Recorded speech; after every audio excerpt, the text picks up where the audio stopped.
El grito resonó por las paredes de piedra mientras el caballero levantaba el dedo amputado de la mujer.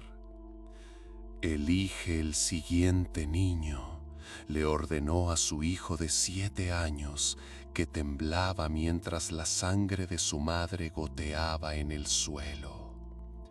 El pequeño Pierre de Montfort no podía levantar la vista. Todo su cuerpo se sacudía en espasmos incontrolables.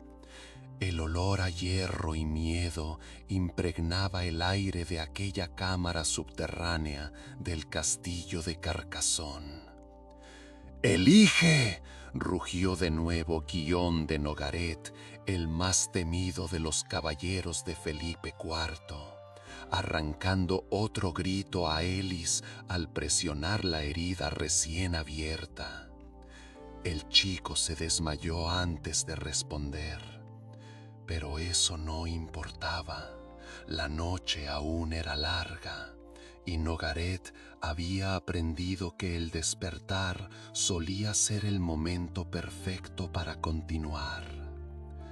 La fecha era 17 de octubre de 1307, mientras el otoño pintaba la hermosa región de Languedoc con tonos dorados.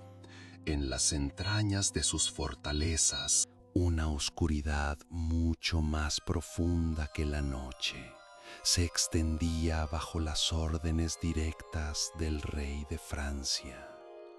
En la misma madrugada en que Aélis de Montfort era capturada con sus 3 hijos, cientos de caballeros templarios eran simultáneamente arrestados en toda Francia, en una operación militar que revelaba el verdadero poder de la nueva fuerza de élite creada por Felipe IV, los llamados Caballeros del Templo Real.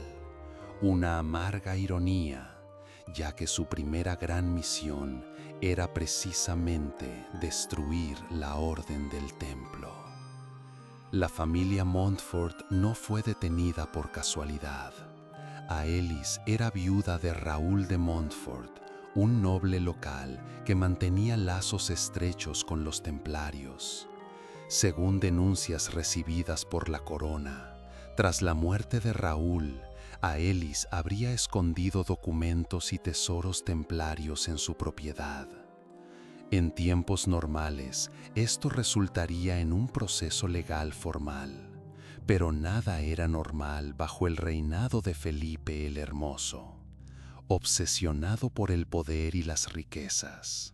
Preserve el monarca había transformado Francia en un estado de terror institucionalizado, donde sus deudas astronómicas eran pagadas a través de confiscaciones arbitrarias, persecuciones a minorías y ahora el golpe final contra la orden religiosa y militar más rica de Europa. «Ha despertado», anunció fríamente uno de los asistentes de Nogaret unas horas después. El caballero jefe, que estaba revisando meticulosamente su libro de anotaciones encuadernado en cuero rojo, levantó la vista con renovado interés. A su lado, los otros 3 hijos de Aélis, Jean de 14 años, Isabeau de 10 y el pequeño Pierre, ahora consciente y aún más aterrorizado, eran mantenidos de rodillas, con guardia sujetando firmemente sus hombros. «Tráiganla a la silla», ordenó Nogaret, indicando un asiento de madera posicionado estratégicamente en el centro de la sala. No era una silla común, elaborada específicamente para los propósitos de Nogaret. Poseía aberturas y sujeciones que dejaban los miembros del prisionero perfectamente accesibles.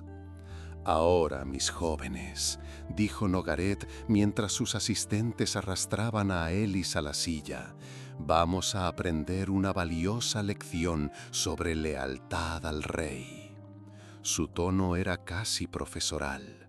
Según registros de la época, a Nogaret le gustaba verse no como un torturador, sino como un educador, un maestro en el arte de extraer verdades.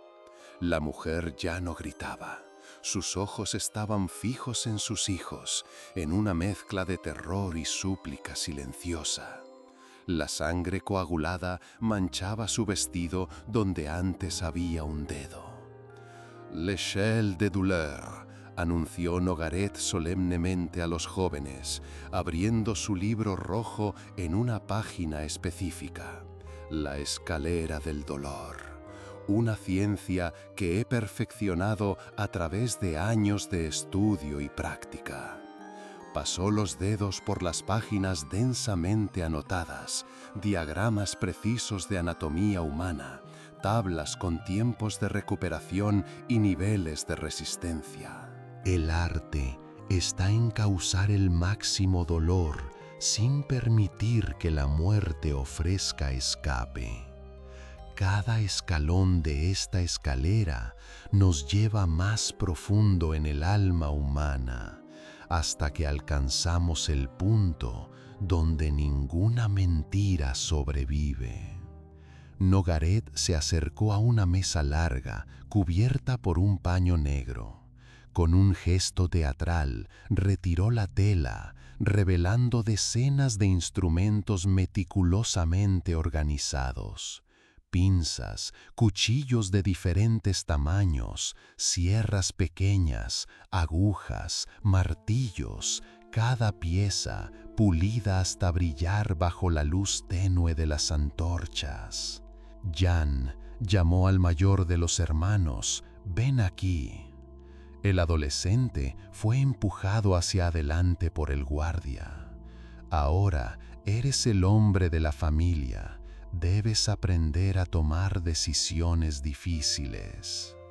Nogaret tomó 3 instrumentos diferentes y los colocó en las manos temblorosas del muchacho. Una pinza para arrancar una uña, un cuchillo para cortar otro dedo, un punzón para el ojo. Elige el siguiente paso en nuestro viaje con tu madre.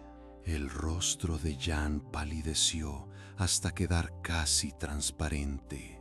Sus ojos saltaban entre los instrumentos y el rostro de su madre, que ahora lloraba silenciosamente.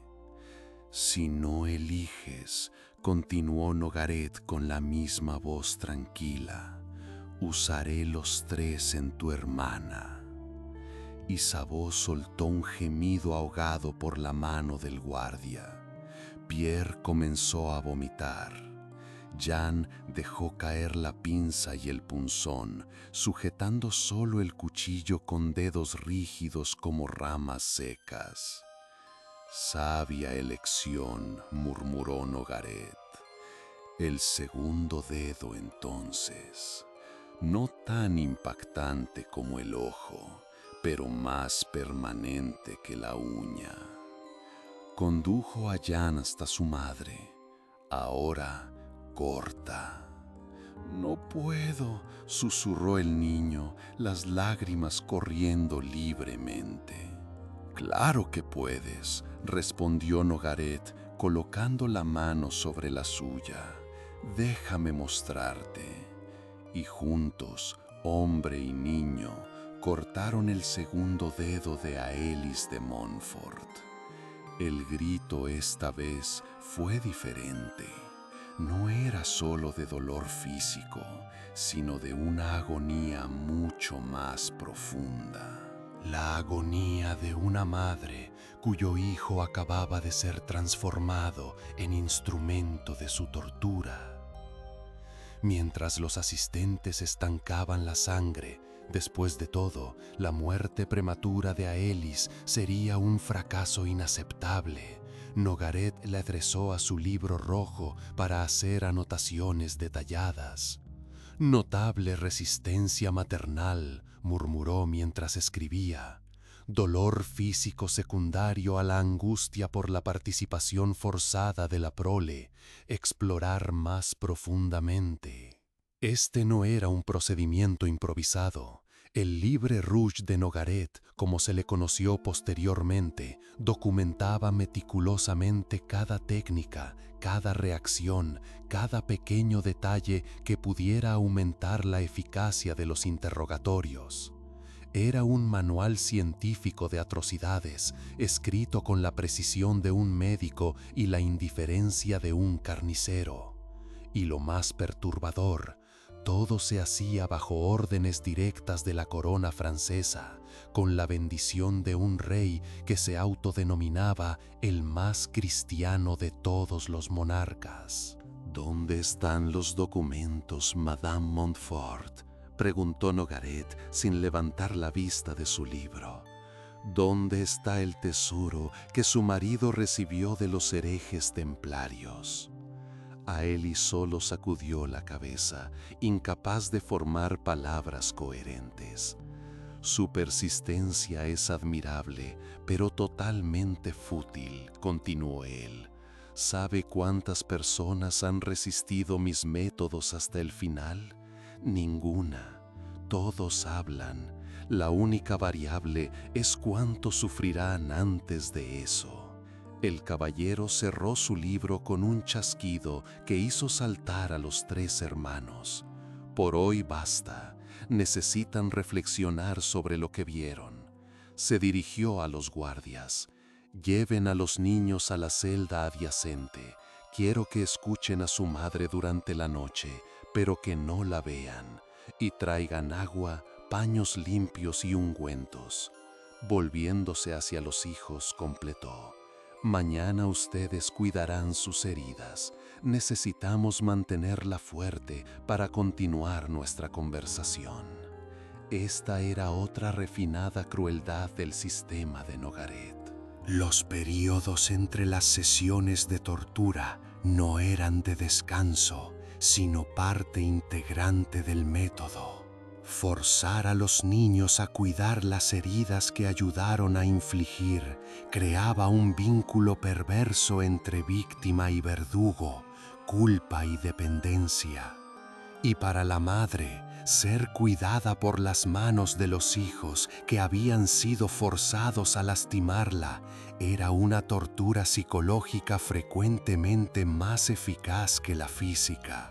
Mientras Aélie era dejada sola en la cámara de tortura, aún atada a la silla, Nogaret subió las escaleras en espiral de la torre hasta sus aposentos privados, donde un escriba lo aguardaba. Anote, ordenó mientras se servía vino. El método 17B resultó prometedor. La participación de la prole amplifica significativamente el impacto. Recomiendo su implementación inmediata en todos los centros de interrogatorio del reino. El escriba asintió, acostumbrado a documentar horrores.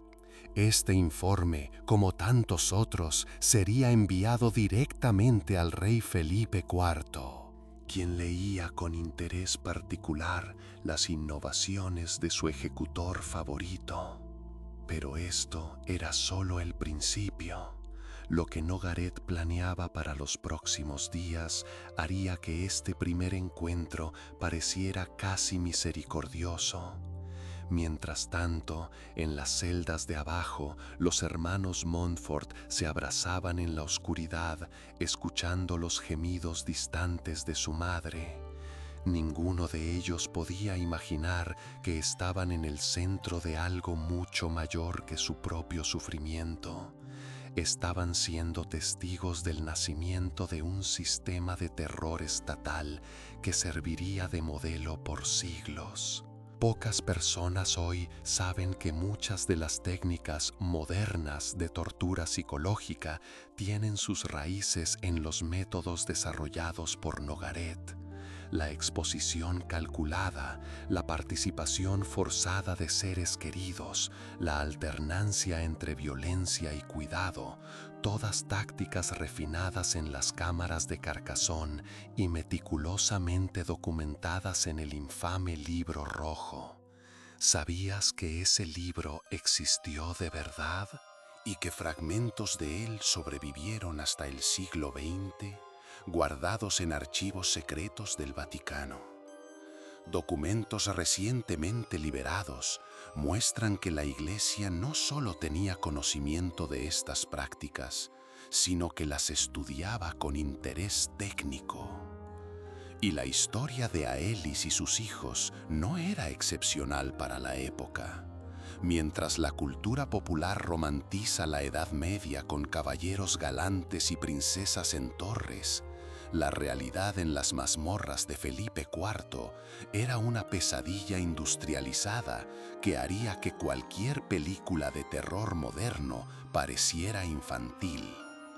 En 1307, solo en la región de Languedoc, se estima que 42 familias fueron sometidas a procesos similares al de los Montfort, interrogatorios que implicaban mutilación sistemática frente a familiares.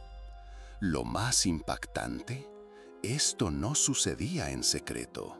Los informes eran leídos en las cortes, discutidos por nobles durante banquetes, analizados por juristas y teólogos.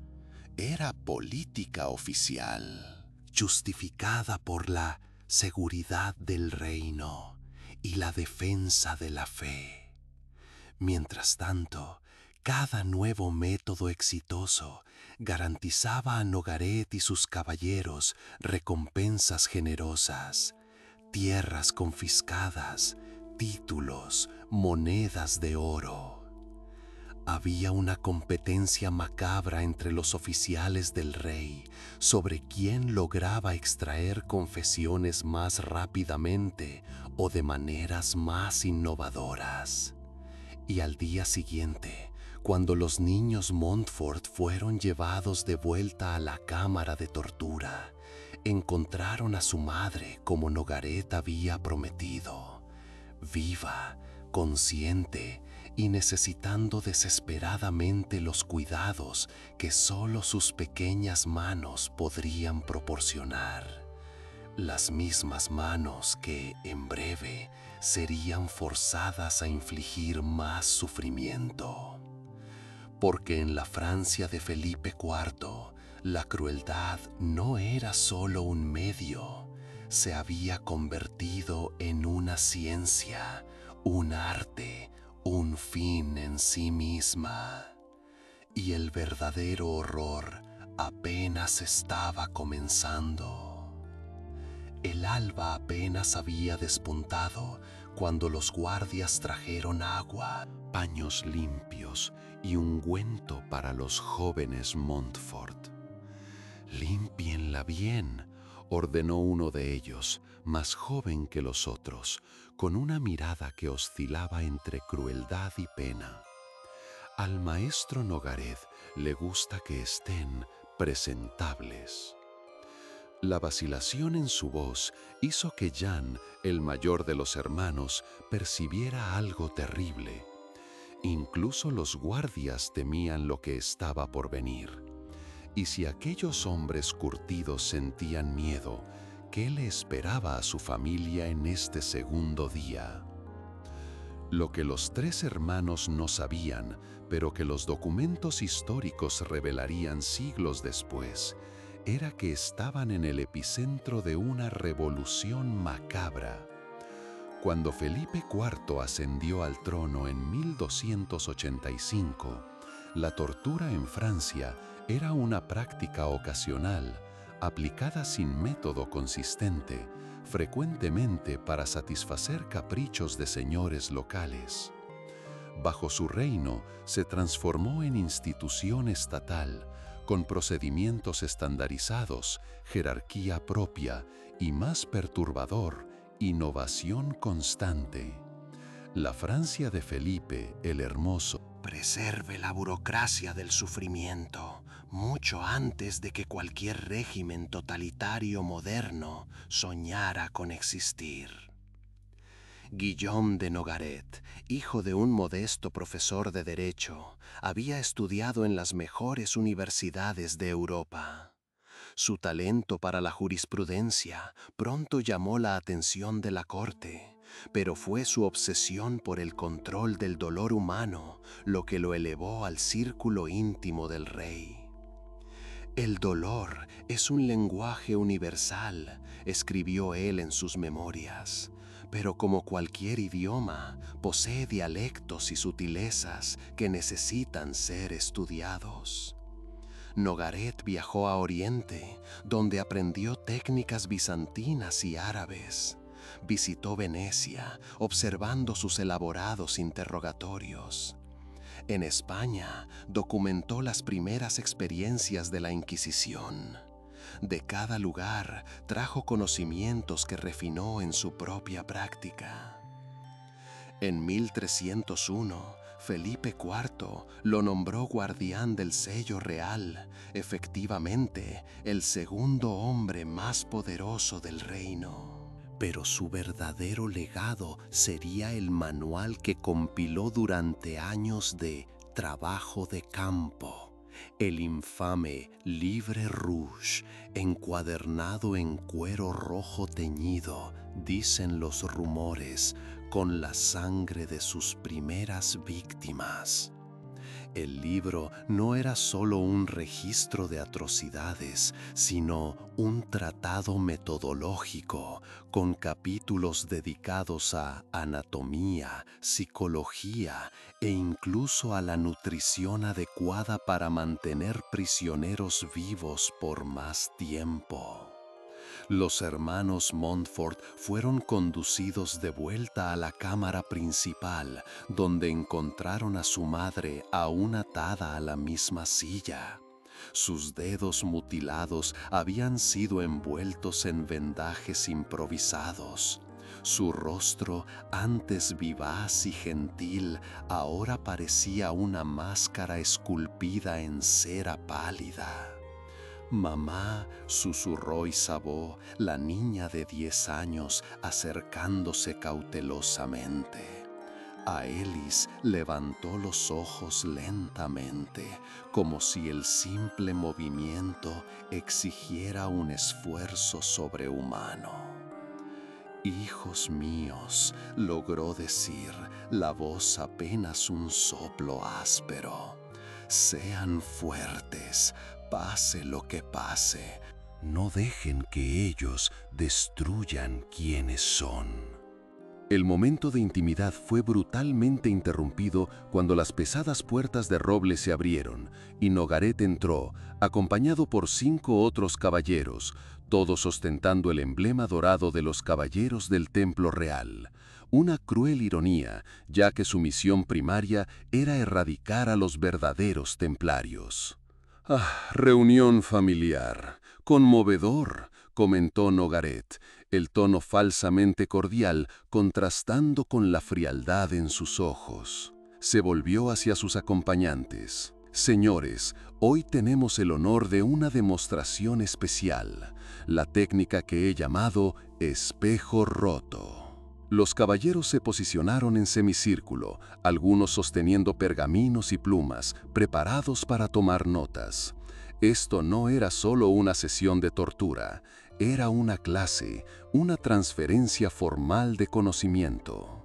El terror estaba siendo academizado ante los ojos infantiles de los Montfort. «El primer día», explicó Nogaret a sus colegas, preservando completamente el pavor en los rostros de los niños, establecimos las bases psicológicas. La participación forzada rompe barreras morales y crea una dinámica de culpa que facilita el trabajo subsiguiente. Hablaba como un profesor universitario discutiendo un experimento científico. Hoy avanzamos a la etapa que llamé transferencia de agencia. Volviéndose hacia Jan, el primogénito, Nogaret extendió la mano. «Tu madre perdió 2 dedos ayer. Hoy perderá más o perderá un ojo. La elección no es mía ni de ella, es tuya, Jan de Montfort». El adolescente retrocedió instintivamente, pero 2 guardias lo sujetaron. «No hay escapatoria, muchacho», continuó Nogaret. O eliges lo que ella pierde, o yo tomaré algo de cada uno de tus hermanos. Una decisión simple, concentrar el sufrimiento o dividirlo. Los caballeros observaban atentamente, algunos asintiendo con aprobación. Uno de ellos, más joven, parecía ligeramente nauseabundo, pero seguía tomando notas diligentemente. Este era el entrenamiento de la nueva generación de torturadores reales, aprendiendo del maestro, presenciando de primera mano cómo quebrar no solo cuerpos, sino familias enteras. 10 segundos para decidir, declaró Nogaret, levantando un pequeño reloj de arena. 10, 9. El ojo izquierdo, susurró Jin, las palabras apenas audibles. Más alto, para que todos escuchen tu decisión, exigió Nogaret. El ojo izquierdo, gritó Jin, cayendo de rodillas. Por favor, solo terminen con esto. Nogaret sonrió suavemente. Excelente elección. Anoten, caballeros. Cuando es forzado a elegir, el hijo mayor típicamente opta por el daño más severo e inmediato, buscando abreviar el proceso general. Es un intento de misericordia disfrazado de crueldad. Pero entonces lo inesperado sucedió. A Elis, que había permanecido casi catatónica, súbitamente cobró vida. ¡No!, gritó con una fuerza sorprendente. ¡No hagan eso! Los documentos, les diré dónde están. La sala quedó en silencio absoluto. Nogaret levantó la mano, interrumpiendo al asistente que ya se acercaba con un instrumento puntiagudo. Sus ojos se estrecharon con sospecha e interés renovado. «Habla», ordenó. «Hay una cripta bajo la capilla de la propiedad», dijo a Elis, las palabras saliendo en ráfagas desesperadas. «Mi marido construyó un compartimiento secreto en el altar. Los documentos están allí, junto con una pequeña caja fuerte». Los caballeros intercambiaron miradas. Uno de ellos salió inmediatamente para organizar una expedición a la propiedad de los Montfort. Nogaret, sin embargo, no parecía enteramente satisfecho. «¿Y por qué?», preguntó tranquilamente. «¿Deberíamos creer que después de solo un día de persuasión, de repente recuerdas este escondite?» A Elis tragó saliva, el miedo evidente en cada temblor. «Porque no soporto ver a mis hijos siendo transformados en monstruos como ustedes. Prefiero entregar cualquier tesoro a verlos corrompidos». Nogaret asintió pensativamente. Un sentimiento maternal admirable, verdaderamente conmovedor. Se volvió hacia sus asistentes. «Registren, la presencia de los hijos cuadruplicó la eficacia del método. La amenaza directa a ellos fue menos eficaz que su participación forzada en el sufrimiento materno». Para los hermanos Montfort, este breve momento de esperanza pronto se disipó cuando Nogaret añadió: «Enviaremos hombres a verificar su historia, madame. Mientras tanto, continuaremos nuestra sesión. Después de todo, usted podría estar mintiendo y necesitamos estar preparados para esa posibilidad». Lo que siguió durante las próximas horas fue una demostración metódica de cada técnica documentada en el capítulo 3 del libro Rouge, titulado La anatomía de la confesión.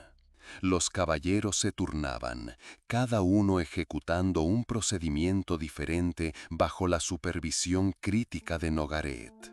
Eran como aprendices de un oficio macabro, buscando perfeccionar sus habilidades.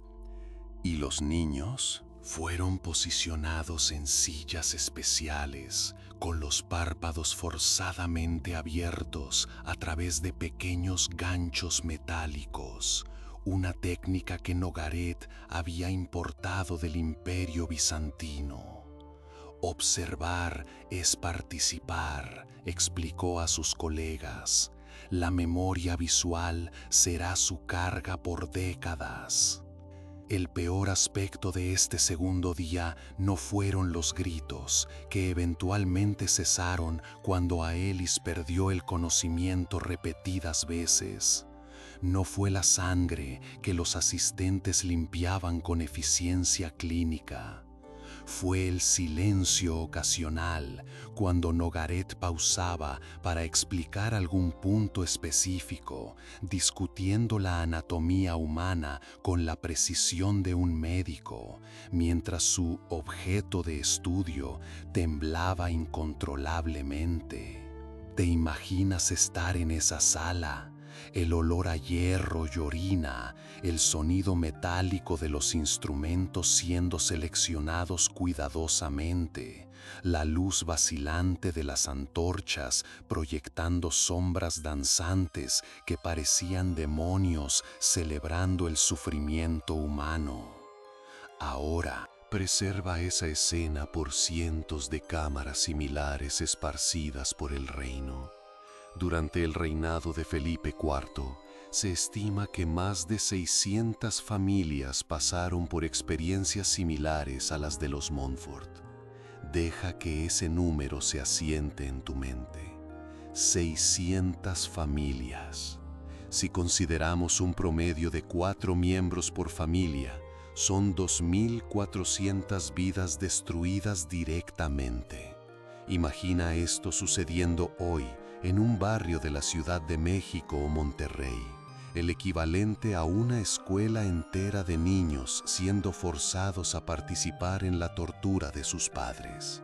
La región de Languedoc, históricamente rebelde e independiente, perdió aproximadamente el 15% de su nobleza local durante este periodo. No solo por los que murieron bajo tortura, sino por los que huyeron, abandonando tierras y títulos. Exactamente como Felipe IV deseaba, propiedades abandonadas eran inmediatamente confiscadas por la corona, ayudando a aliviar las deudas astronómicas del monarca. Cuando la noche finalmente llegó, Nogaret dio por terminada la sesión educativa. Los caballeros visitantes partieron, impresionados con las técnicas demostradas.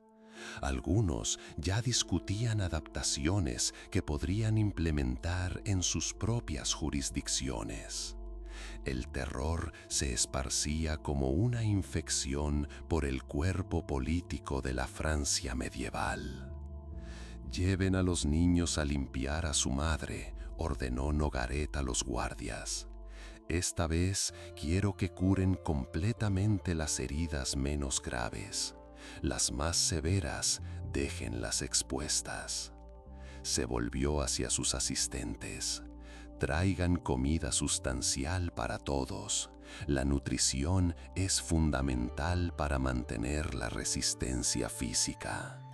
Entonces, dirigiéndose a Jan, añadió: «Mañana asumirás un papel más activo, muchacho. Hoy fue solo tu entrenamiento básico».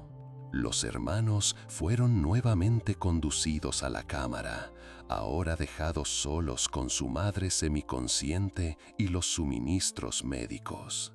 La escena era grotescamente perversa.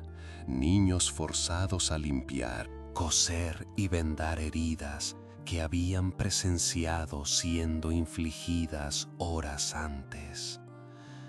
«Jan», susurró a Elis cuando el hijo mayor acercó un paño húmedo a su rostro. «Debes hacer lo que ellos manden mañana». «Mamá, no puedo». «Escúchame», interrumpió ella, la voz débil pero determinada. «Nogaret no va a parar. A él no le importan los documentos o tesoros. Esto es un juego para él, un experimento. Si resistimos, solo lo hará peor. Jan contuvo las lágrimas, tratando de parecer fuerte para sus hermanos menores. ¿Qué hacemos entonces? Harás lo que él mande mañana, repitió a Ellis, y cuando todo termine, recuerda todo, sobrevive y recuerda. Alguien necesita contar esta historia. Lo que Ellis no podía prever era cómo esa historia se desarrollaría de maneras radicalmente diferentes para cada uno de sus hijos. Jan, siguiendo sus instrucciones, realmente sobreviviría, solo para convertirse años después en uno de los más notorios interrogadores de la Inquisición francesa, aplicando y refinando las mismas técnicas que presenció en Carcassonne. La semilla plantada por Nogaret encontraría suelo fértil en el trauma del niño, transformando a la víctima en perpetrador. Isabeo, la hija del medio, escaparía durante la confusión de la ejecución final de su madre.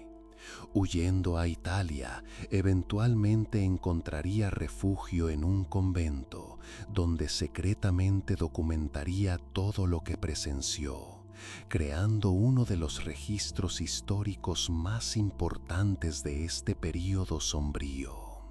Su manuscrito, redescubierto solo en 1967, ofrecería a los historiadores modernos perspectivas únicas sobre la sistematización de la tortura bajo Felipe IV. Y el pequeño Pierre, su destino sería quizás el más perturbador. La mente frágil del niño se destrozó por completo durante el tercer día de torturas. Incapaz de hablar o responder normalmente, preserve lo que documentos de la época describen como «le petit monstre», una curiosidad macabra que Nogaret presentaría a la corte como ejemplo vivo de lo que les sucedía a los enemigos del rey. Pierre sería mantenido en una jaula, exhibido en banquetes reales, un recordatorio ambulante del poder absoluto de la corona. Aquella noche, mientras cuidaban de su madre mutilada, los tres hermanos aún eran solo niños asustados, incapaces de imaginar los caminos divergentes que tomarían sus vidas. Se abrazaron en la oscuridad, formando un círculo protector alrededor de Aelis, compartiendo calor humano en medio de la fría crueldad de piedra. Fuera de la cámara, Guillaume de Nogaret revisaba sus anotaciones a la luz de las velas. «Fascinante», murmuraba mientras escribía. El vínculo familiar, cuando es correctamente manipulado, crea un sistema cerrado de sufrimiento que se autoperpetúa. La víctima sufre por los hijos sufren por la víctima, y cada uno amplifica el dolor del otro. Satisfecho con sus observaciones, cerró el libro y se preparó para dormir. Mañana sería el tercer día, tradicionalmente cuando sus métodos alcanzaban el apogeo de eficacia. Lo que Nogaret no sabía era que los hombres enviados a la propiedad de los Montfort realmente habían encontrado documentos en la cripta bajo la capilla. No eran, sin embargo, los incriminadores registros templarios que buscaban, sino algo potencialmente más peligroso.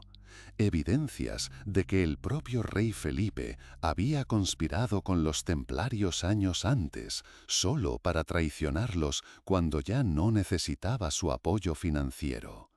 Una verdad que, si se revelaba, podría sacudir los cimientos del reino. Y así, mientras la noche avanzaba sobre Carcassonne, dos conciencias permanecían despiertas. Aelis, sabiendo que había enviado a sus verdugos a pruebas que podrían cambiarlo todo, y Nogaret, anticipando con placer científico las experiencias del día siguiente. 2 jugadores en un tablero ensangrentado, moviendo piezas humanas hacia un clímax que ninguno de ellos podía prever completamente. El tercer día amaneció con un silencio diferente. Cuando Nogaret entró en la cámara, no estaba solo. Un emisario real lo acompañaba, susurrándole urgentemente al oído. Su rostro, normalmente impasible, se contorsionaba en expresiones alternas de sorpresa y furia. Los documentos encontrados en la cripta de los Montfort no eran lo que esperaban, eran mucho peores. «Déjenos», ordenó Nogaret a 2 guardias. Cuando solo él, el emisario y la familia Montfort permanecieron, se acercó lentamente a Aelis. «Usted lo sabía», dijo, no como pregunta, sino como constatación amarga. Sabía exactamente lo que estábamos a punto de encontrar. Aelis, a pesar del dolor desgarrador, se permitió una sonrisa débil. Mi marido siempre dijo que la lealtad de Felipe era tan confiable como arenas movedizas. El emisario real parecía a punto de intervenir, pero Nogaret lo silenció con un gesto. Sus ojos nunca dejaron el rostro desfigurado de Aelis. «Usted me envió deliberadamente a esos documentos. ¿Por qué?» «Porque ahora usted también sabe demasiado», respondió ella, «como yo». Fue en este momento que los hermanos Montfort presenciaron algo inesperado, vacilación en el rostro del temido torturador. El juego había cambiado. Los documentos encontrados revelaban correspondencias entre Felipe IV y los templarios, probando que el rey había conspirado con ellos antes de orquestar su destrucción. Una traición calculada que mancharía permanentemente su imagen de monarca cristiano. «¿Qué pasará ahora?», preguntó Jan, el hijo mayor. Nogaret permaneció en silencio por varios segundos antes de responder. «Pasará lo que siempre pasa con las personas que saben demasiado». Lo que siguió no fue una sesión de tortura, sino una ejecución metódica. No para extraer información, sino para eliminar testigos. Aelis de Montfort fue la primera. Muerta, no con crueldad, sino con una eficiencia casi misericordiosa. Un privilegio raramente concedido a las víctimas de Nogaret. Los registros históricos sobre el destino inmediato de los niños divergen. Sabemos que Jan eventualmente se convertiría en un interrogador de la Inquisición, transformado por el trauma en perpetrador del sistema. Isabeau escaparía durante la confusión, llevando consigo la historia que documentaría secretamente. Y el pequeño Pierre, con la mente destrozada, sería transformado en espectáculo de la corte, Le Petit Monstre, exhibido como advertencia viva.